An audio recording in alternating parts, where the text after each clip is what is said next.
But we now have our US soccer expert on the line, Nathan McVittie. Hello, Nathan.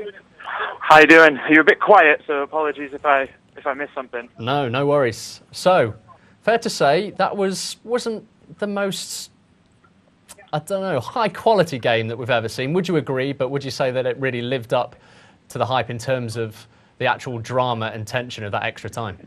Yeah, I would. I think it was just one of those classic final matches where everything's hinged on, 90 minutes or 120 minutes of football. It's just one of those times. You see it in the FA Cup, you see it in the League Cup, you see it in almost every kind of final game possible. Two teams that really just don't want to lose, so they're a bit testy with each other, and it just ends up almost falling short of the hype that it was inevitably built up for. But I think we got a good second half, and I think last week I predicted extra time, so you did. I wasn't too far off. You win nothing but our respect. New England Revolution, we've just been sort of commiserating a little bit with them because I believe they've lost 5 MLS Cup finals. They have. In the last decade or so. Can we raise any questions about their mental strength when it comes to this stage, or is it just purely unfortunate? Well, I think you'd have to. You'd be a fool not to, but at the same time, a lot of they've played Houston Dynamo twice and the Galaxy 3 times. I mean, they've played Galaxy every time in the final that the Galaxy have been getting hot and doing very well.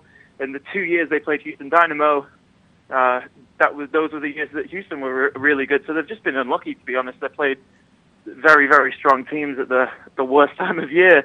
To be honest, I don't think anyone would have expected the Rebs to have been there in the final earlier in the season. So,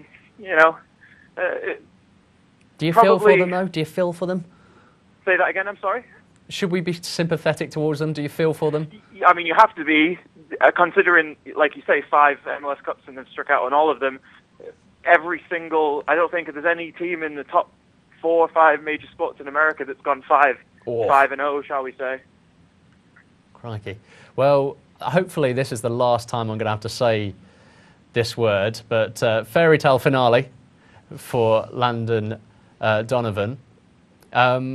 Was it, because it didn't have a fantastic game, but would you say this is pretty much, you couldn't really dream up a sweeter way to go out?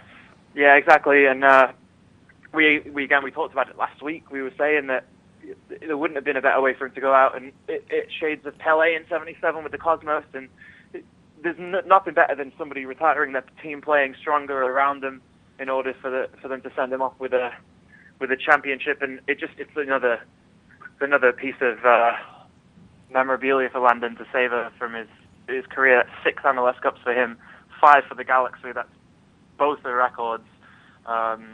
You really can't argue with it. And when he's playing on the team with Robbie Keane, and I mean Pineda, the goalkeeper, was fantastic. You've got Robbie Rogers, who was strong on the wing.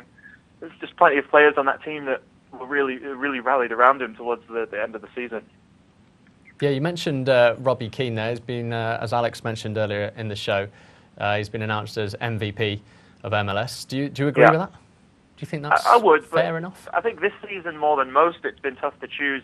You've had it's just so many players to pick. You've got Lee Wynn, you've got Bradley Wright Phillips, you've got Robbie Keane, Landon Donovan. All of these players could have won it, and some might argue that Robbie maybe didn't deserve it, but I think when push comes to shove, if you look at his numbers, both goals, assists, and what he's meant to that team, you'd be hard pressed to argue he shouldn't have won it. But these things, these MVP awards, they're all opinion. They're all based on somebody or fan voting, and it's never really the best representation. It's not purely based on statistics. So he should have won, but so should have some other people. It could have been split 3 ways this year.